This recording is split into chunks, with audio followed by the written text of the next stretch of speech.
Hello, I'm Waqar Rizvi, and this is Scope. We're going to start off today's show by discussing the Israeli military chief has made a bit of an interesting statement. Of course, we've known that Israel has been trying to pressure the Biden administration, who's just come into office in the United States, not to rejoin the Iran nuclear deal, as Biden stated he would want to do as candidate.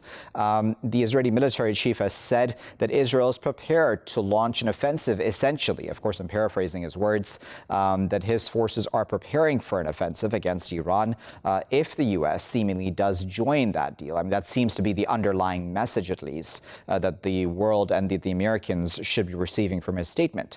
What does that say about Israeli influence over American policymaking, be it towards Iran or anywhere else? And should Israel have that kind of power altogether in this case? Let's discuss all of that a bit further. And I'm joined with Mostafa, who is a senior Iran affairs analyst. He's also a journalist and lecturer. He's joining us today from the Iranian capital, Tehran. Joining us from Paris is Kourosh Shamlou, who is an attorney at law. He's also an international relations expert.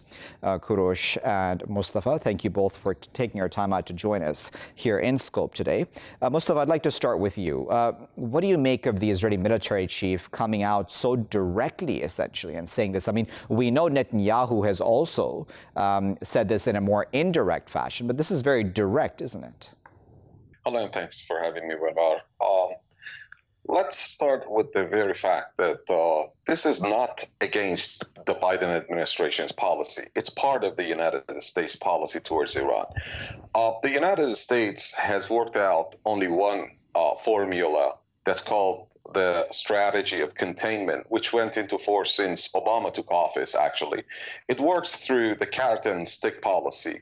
The carrot is inducing this very wrong idea among Iranian officials and people that the United States is looking for a conflict resolution, that if Iran goes to talks, it would earn a lot. And we saw that it never happened. The role of Obama's letter to the Iranian supreme leader was the same. His messages for Nowruz, New Year festivities, they were aimed at the same purpose.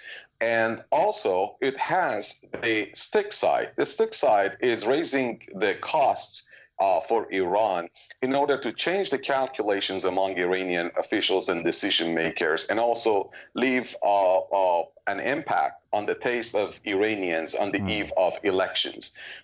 So through this stick that comes through sanctions and credible military threat, they try to force Iran into talks. Talks are not meant at a conflict resolution, but only at containing Iran's power components in various areas of missile industry, regional power, as well as the other areas of power that Iran has, like the nuclear industry. Now, as Biden has come to office, the sanctions are through with their maximum efficiency period. The maximum efficiency period ended 6-7 months ago, according to officials in Washington also and experts. Now they have been left with posing credible military threat.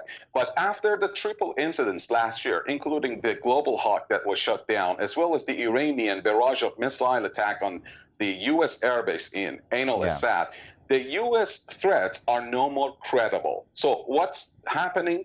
They have invited Israel since last year to increase tensions just through words and propaganda, not through actions. I will explain about that later, maybe in the program. Sure. Now, if I may come in, Mustafa, I do apologize for cutting you off. I just wanted to get the conversation and bring in Kourosh as well. Kourosh, what are your thoughts about what Mustafa there just said? You know, yes, we've had, I mean, in 2020 was quite an eventful year, right? When it came to U.S.-Iran relations, or just, Iran as a whole. We can talk about the Soleimani assassination as well. Certainly, that's an important incident that happened also. But on this point of then the Israelis threatening direct offensive military action against Iran, what are your thoughts? Hello, thanks for having me on. Let's first underline that position that it is very strange, first of all, that Israel feels in danger against Iran, because Israel is a nuclear power, whereas Iran has no nuclear, it's not a nuclear power. It's like the United States saying that it is scared of Venezuela, which is United States is a superpower and it's a nuclear power. What has been said by the military chief is a direct order, I think, to the United States, saying that if you join this accord again, this Iranian deal, we're gonna strike Iran. But nobody understands how and why should the United States listen so directly to the Israeli. They were used to that for the last 4 years, whereas everything Benjamin Netanyahu has asked Donald Trump agreed and did so. So this time they know that Joe Biden, even if he's a friend of Benjamin Netanyahu, they have a very friendly relationship.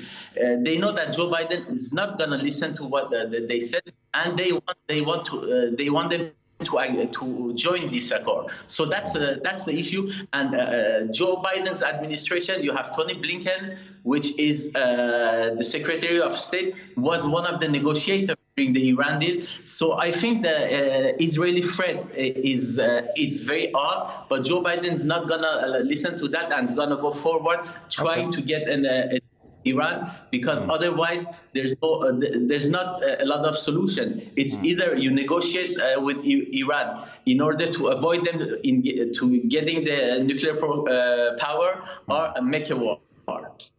Mostafa, it's interesting, isn't it, that the idea right now is sort of like what it was back when the negotiations for the nuclear deal were happening altogether, right? The narrative is that Iran is weakened because of the sanctions, and that is why it will bow, right? That, as you remember well, and I remember we discussed that at that time when I was in Iran with you also, that was the narrative that the West kept selling to the world, that Iran is weak, and that's why it has come to the negotiating table. Is this the case again when it comes to this sort of military action or threats? And then also, I mean, there's also, as you know, the Europeans and the Americans want to add on more conditions to the deal as well. Exactly, right on. That's the very precise explanation.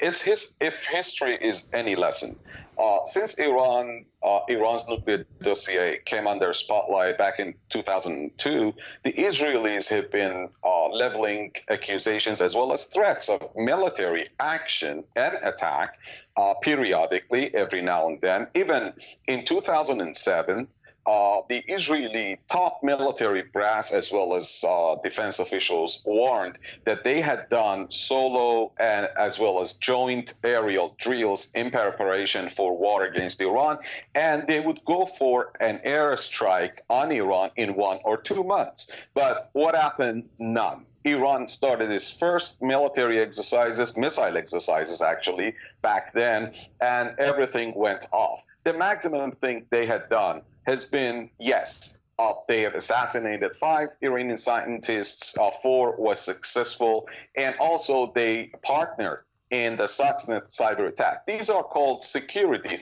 actions and threats, but not military action. Military action is at a higher level. It's a red line that has never been crossed by Washington or Israel.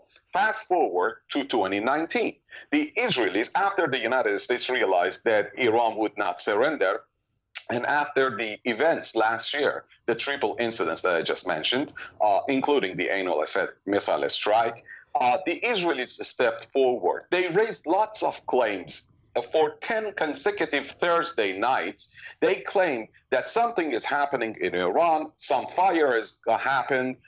If there has been a fire in the shipbuilding yard, they said it's been us. If there was fire around Tehran, they said it's been us. If some leaves are falling from the skies, they say it's been us. All claims with no action.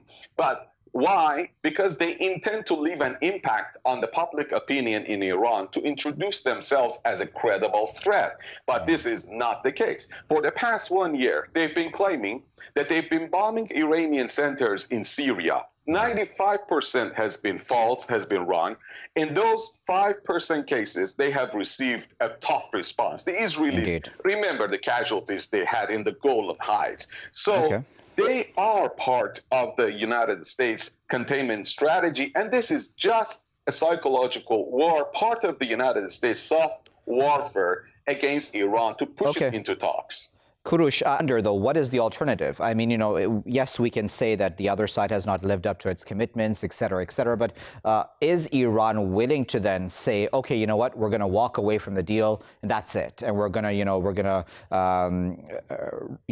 use enrich uranium to the extent that we so wish for our nuclear energy program, come what may, because the country is already under severe economic sanctions. I mean, what choice at this point does Iran really have? To be really honest, Iran doesn't have many choices.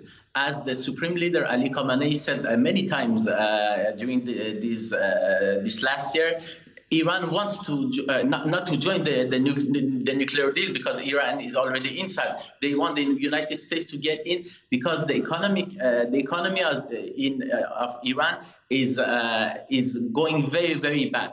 But Iran is not weak enough to accept any terms that the United States want to impose on them. Even if Iran is weak economically during these last 4 years, Iran military is getting, let's say, a bit stronger. Iran is present in Iraq, in Syria, in Lebanon, in Yemen, and it hasn't changed many things because the Revolutionary Guard has a lot of power. They recently opened a new bases and they launched many missiles. So Iran wants the Americans to rejoin the nuclear deal because economically it might be better for them, but not under any terms. Right. Because they know there's. And if they want to push forward, and if the Americans don't try to negotiate with them, they have to start a war. Otherwise, Iran will get the nuclear bomb.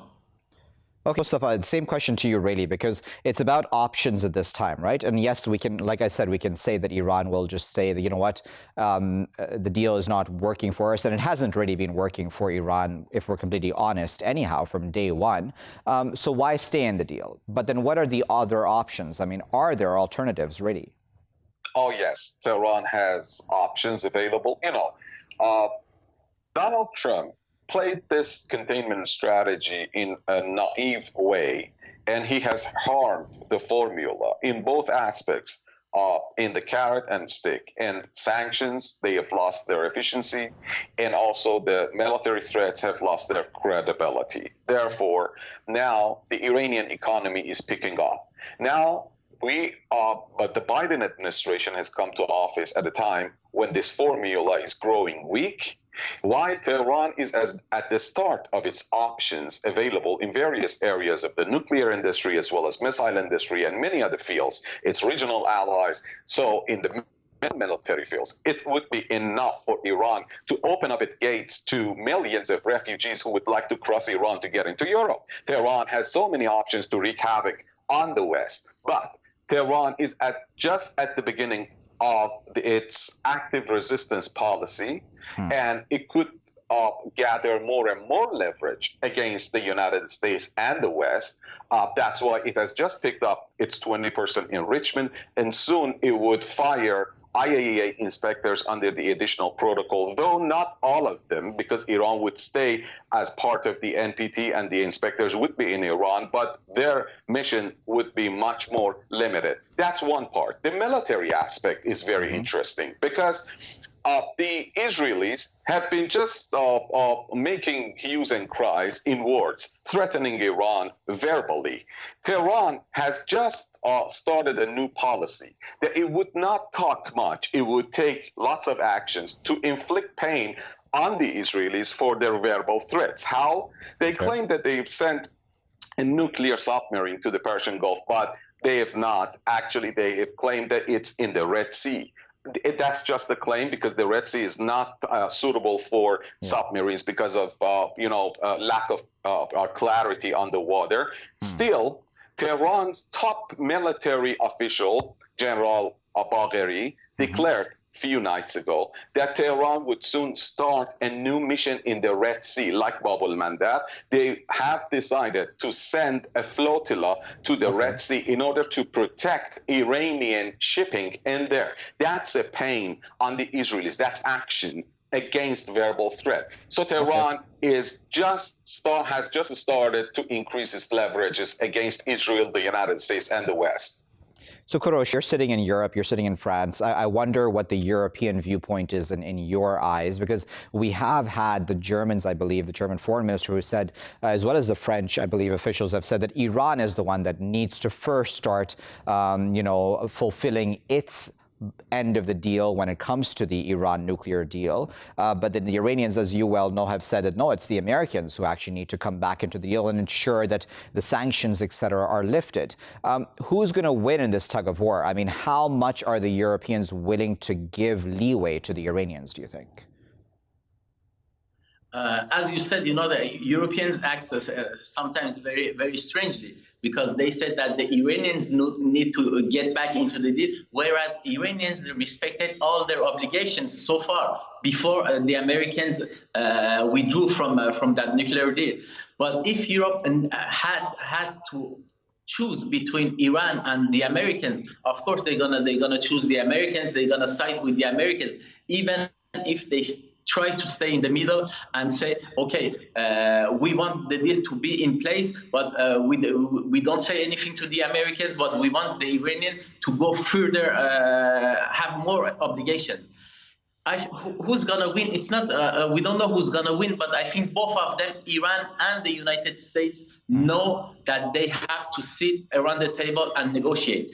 I think they're going to do things step by step at the same time. Okay. Americans lift the sanctions only if Iran reduces the enriching of the uranium. I think they're gonna do simultaneously, so they both keep their faces and don't lose faces. So, and the Europeans gonna be as usual in the middle, being one time with the Americans, one time with the Iranians, and they have no choice because they cannot decide anything, the Europeans. It's the Americans and the Iranians only who can decide about how to approach the new deal. Indeed. We'll have the final word. Unfortunately, the clock has gotten the best of us. We appreciate both Kourosh and Mostafa speaking to us respectively from Paris and Tehran. They're sharing their expert insight with us on the Israeli military chief's warning to President Biden not to rejoin the Iran nuclear deal, saying that his country is preparing to launch an offensive if it so feels is necessary to stop what he's called Iran's nuclear program. Is this going to actually happen? Is this just hyperbole at this point in time? And what of the nuclear deal itself? I mean, will Biden really join it? How genuine is he about doing that at this time? And will his hands be tied even before he attempts to do that? That seems to be at least the case right now. And on the other side, what option really do the Iranians have? I mean, the honest truth is that the economic sanctions have hurt the country significantly. But at the same time, as Mostafa laid out, Iran does seemingly have options as well and leverage against the Americans, the Israelis, the Europeans, etc. also. So we'll have to wait and see who blinks first, essentially, in this game at this time. I'll be back with the next segment after this break. Welcome back, viewers. You're still here in Scope with me, Waqar Rizvi. We're now going to discuss U.S.-Russia relations. We, of course, all remember that during the Trump tenure, there was a lot of talk about Russian meddling in the 2016 elections that brought in Donald Trump to begin with. And there was always controversy about the the Trump-Putin relationship as well. Now we've had President Biden as well as President Putin talking directly on the phone since Biden has come into office, discussing things like the New START treaty, certainly, but also Biden bringing up issues that are important for the Americans, such as alleged election meddling, cyber espionage, etc. What does this mean then for U.S.-Russia relations going forward? I mean, with the past 4 years and the way that Russia has been viewed, can we hope for better relations under the Biden administration? Of course, I imagine that's a wait-and-see game, but we'll put those questions to our guests who are joining us now. We're joined now by Dr. Peter Rutland, who is a professor of government at Wesleyan University. He's joining us this morning from New Haven, Connecticut. Joining us from Perm, Russia is Dr. Pavel Luzin, who is a contributor at the Jamestown Foundation, as well as Riddle. Pavel and Peter, thank you to both of you for joining us today here in Scope. Peter, I'd like to start with you. What do you make of the phone call? What do you make of what was discussed? And what does this then mean going forward? I mean, will this be, as Hillary Clinton had said during her time as Secretary of State, a reset of relations of some sort? Well, because the Hillary Clinton reset was a disaster. So the American side is saying very clearly, we don't want to do a reset. However, in practice, there is a chance for a change in relations. That things had reached a very low point under President Trump, even though he had that strange special relationship with Putin. U.S.-Russian relations reached an all-time low. So I hope that things will get better from here on. Pavel, what are your thoughts about that? Because there's a lot on the table, right? As I said, New START treaty, yes, it's a good thing that that has been extended. So that's one positive point. But on the flip side, there's the election meddling, the cyber espionage, etc.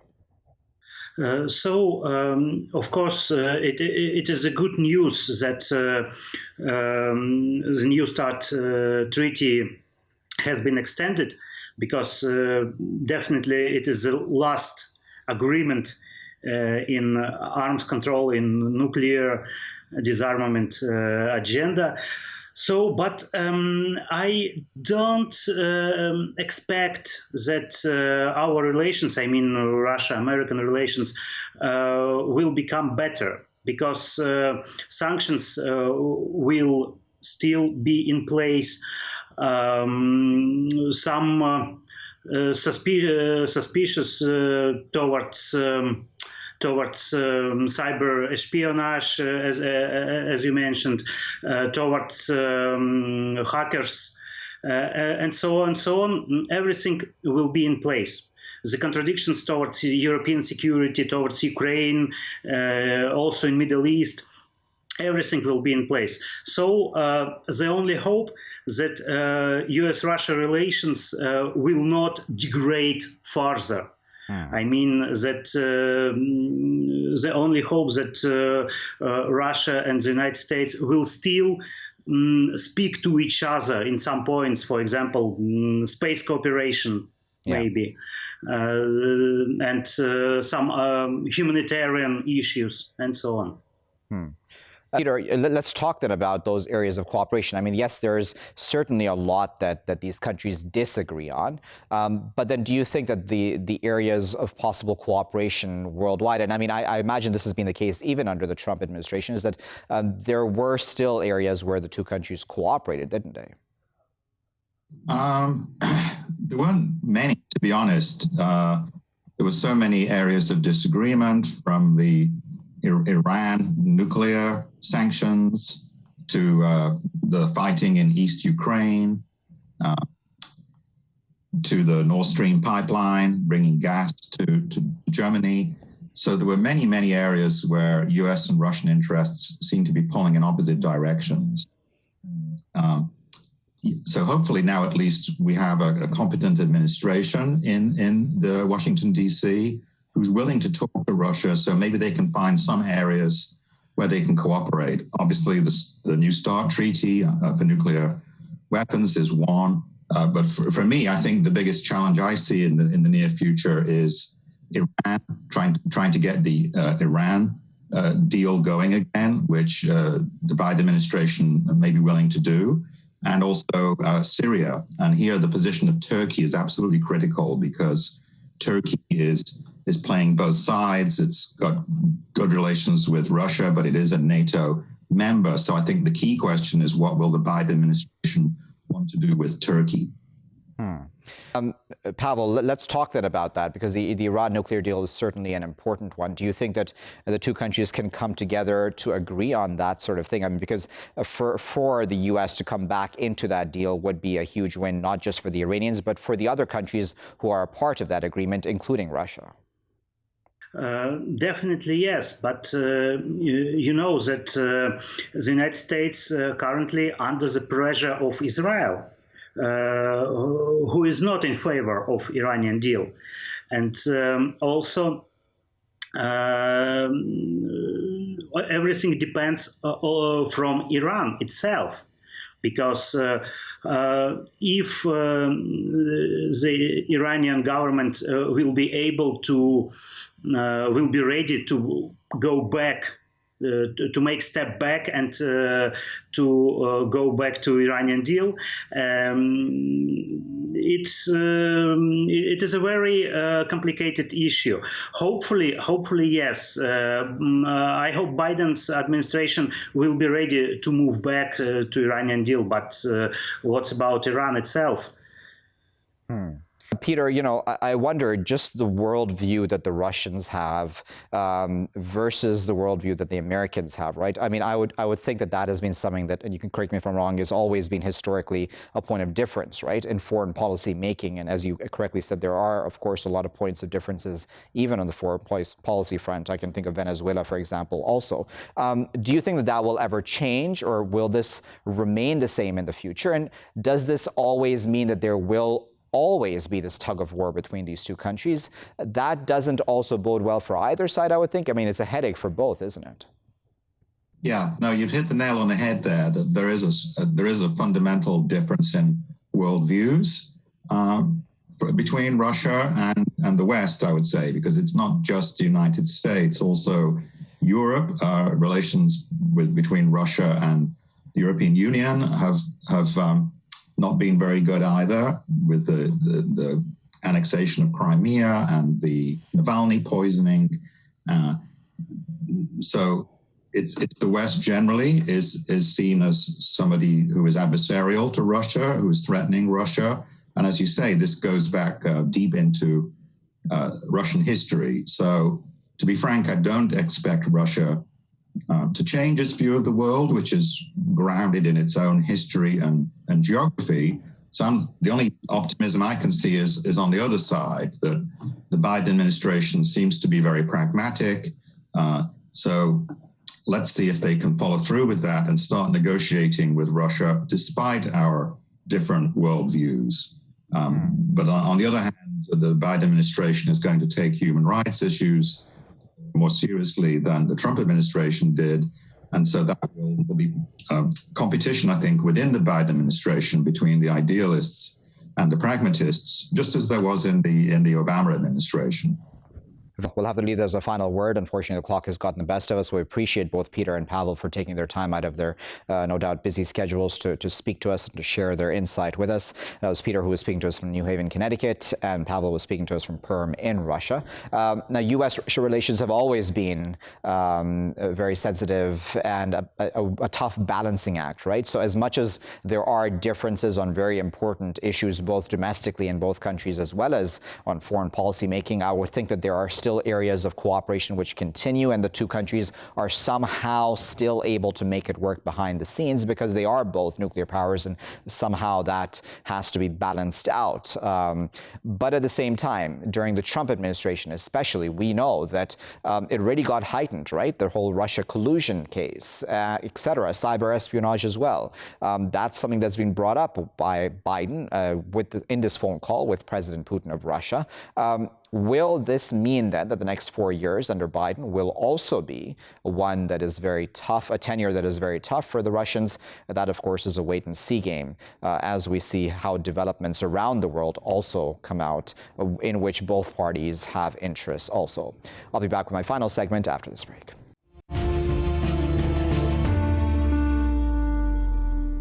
Welcome back, viewers. You're still here on Scope with me, Waqar Rizvi. Now we're going to discuss a statement made by Antonio Guterres, the UN Secretary General, calling for a global alliance against neo-Nazism and white supremacy. He was speaking on the day that, of course, the world commemorates the Holocaust and remembers what occurred, of course, during that time against the Jews.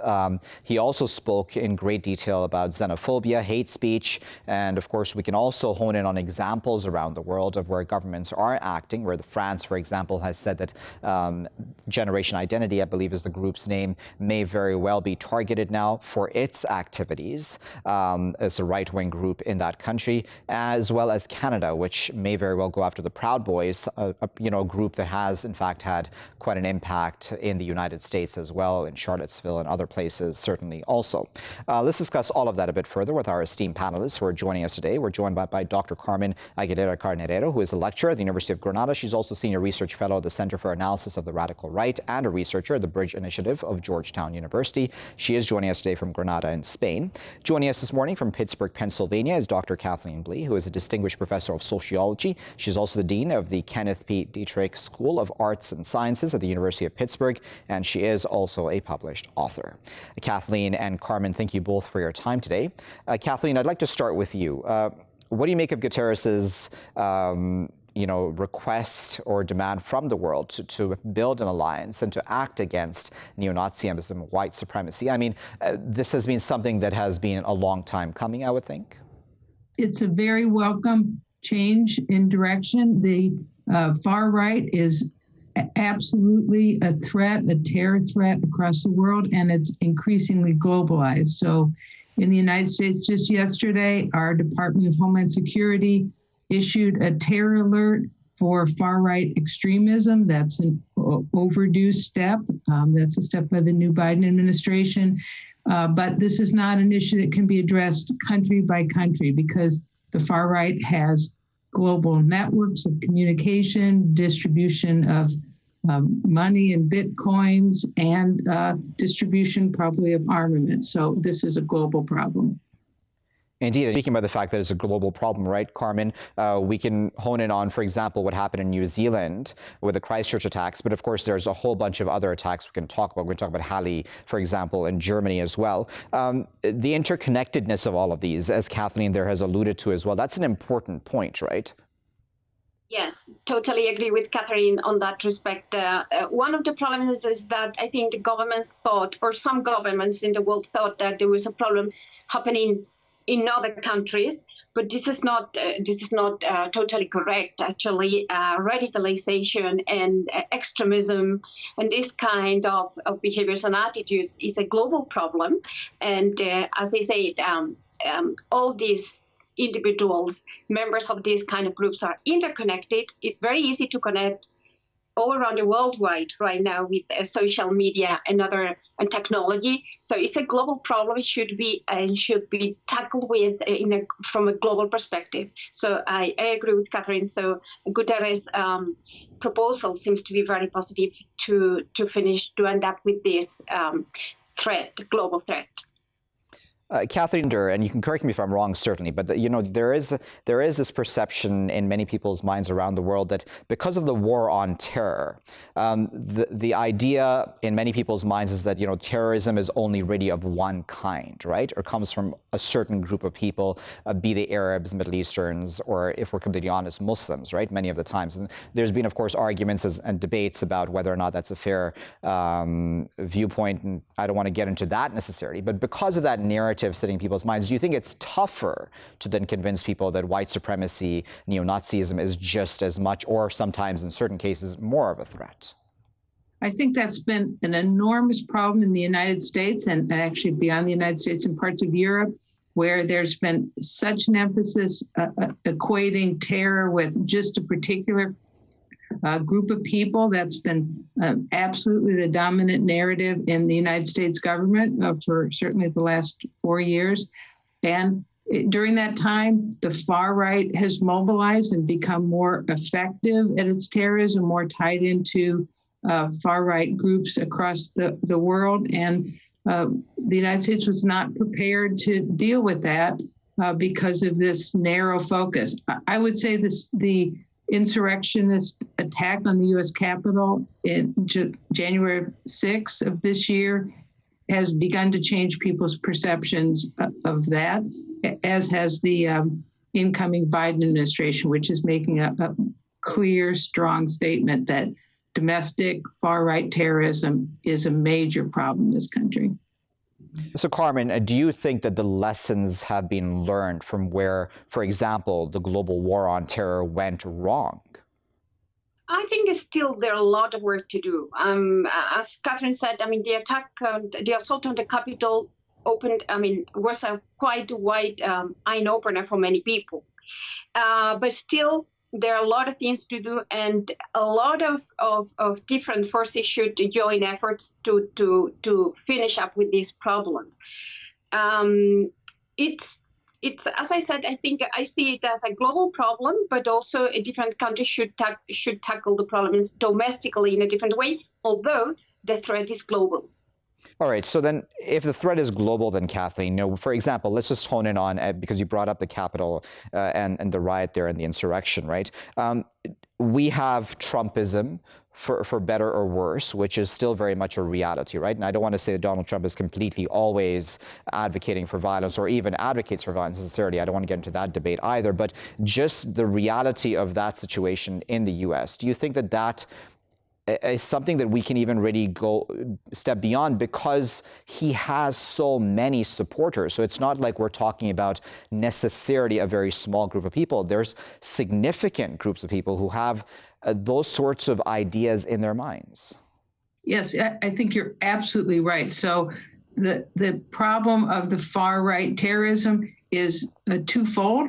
One is trying to identify the leadership of that and the global connections among that leadership, but the other is the base of support. So the insurrectionist attack on the Capitol showed us a mixture of hardcore white supremacist organized groups and people who were simply there because they were Trump supporters and felt like ensuring his continuity in the presidency was something that they would do, even to the extent of violence and insurrection. So I absolutely agree this is a deep problem in parts of the population as well as in the organization of the far right. Carmen, we've had certainly cases in Europe also, right? We've had the Halle synagogue attack, as I remember, and a number of other attacks also by the far right. Do you think that European countries are doing better than the Americans? I mean, on a scale of bad to worse. I am not sure. I don't think we can compare. I think, as I said, it's a global threat, and it's true that in Europe we have a big problem with far right and neo-Nazis increasing their power and spreading their message, which is something that really worries me. How especially now in pandemic times where people are more vulnerable, and how fast and the speed of a spread in which these kind of messages are reaching a lot of people, especially young generations. And I'm not sure. I mean, definitely, for instance, France, as you mentioned at the beginning, tried to, with a generation identity of kind of other groups, they try to identify who they are thinking, and they are saying that they are stating that they are going to take measures on that. Still, as I said, a lot of work to do, and probably, as Gudera said, we should tackle the problem in a global sense so that joining efforts and forces, we could end up with this very big problem worldwide. Kathleen, at the core of this, and again, you can correct me if I'm wrong, this is my reading of it, is that, as some experts have said, that at the core of this lies this worry on the part of some, if I may say Caucasians, if we're completely honest, that they're losing their majorities in their respective countries, right? So be it European countries or be it the United States and even Canada in some cases also, where we've had immigrants coming in or people of color there for generations now in many cases. And so, the color of society is changing. The makeup of society is changing, and they're losing, seemingly, at least in their minds, that majority. Do you think that that is what's pushed this sort of far-right extremism to the extent we're seeing it now, or is there something else behind this? Absolutely, that's correct. And actually, I think that goes to the point about why a global effort is necessary. So it's not only that the far right is globally connected, which they are, but it's also the case that by working globally, we can understand what's going on domestically. So, for example, the experience in Germany of infiltration of the military and police by white supremacists and far-rightists has helped the United States anticipate and deal with that. That also goes to the issue that you raised, which is the a central message that's spurring the far right in the United States is white genocide. That's almost with a change of wording, the same message that spurred far-rightists across Europe against Muslims and other immigrants. So that is a central message worldwide that's just packaged slightly different in different places, but is incredibly important in mobilizing people's fear, anxiety, and sense of urgency to deal with what they see as the problem. And, the scary part of that is they see as the problem people who are coming into the United States who are not white. Very well. We'll have to leave there as a final word. The clock has gotten the best of us, but we appreciate both Kathleen and Carmen for taking their time out to discuss this important issue with us. As I said, Antonio Guterres, the UN Secretary General, making this statement, making a request to the world to build an alliance to fight neo-Nazism, white supremacy, xenophobia, hate speech. He was, of course, speaking on Holocaust Remembrance Day, but it's not just directed or limited to anti-Semitism, which in and of itself, of course, is important to fight, but is also that includes all sorts of anti-immigrant rhetoric, as well as Islamophobia, and also all forms of racism that we're seeing against people of color in many of these respective countries that we can probably list in our minds. Is the world prepared to do that? Is the world prepared to be honest about that? Are these governments prepared to be honest about that? As Kathleen there said, maybe after the Capitol insurrection, maybe, we're all now waking up to the reality that this is, in fact, quite an important threat. We should have woken up probably after Christchurch or Halle or, a whole host of other such incidents as well, but we didn't. Governments didn't. Will they now act? And is it too little too late? I mean, it's really a question of what exactly one does. How does one strategize this as a global unit? Because again, as both of our guests there said, this is not limited to just one country in the world at this time. I'll leave it there for now. I've been Waqar Rizvi. Thanks for watching.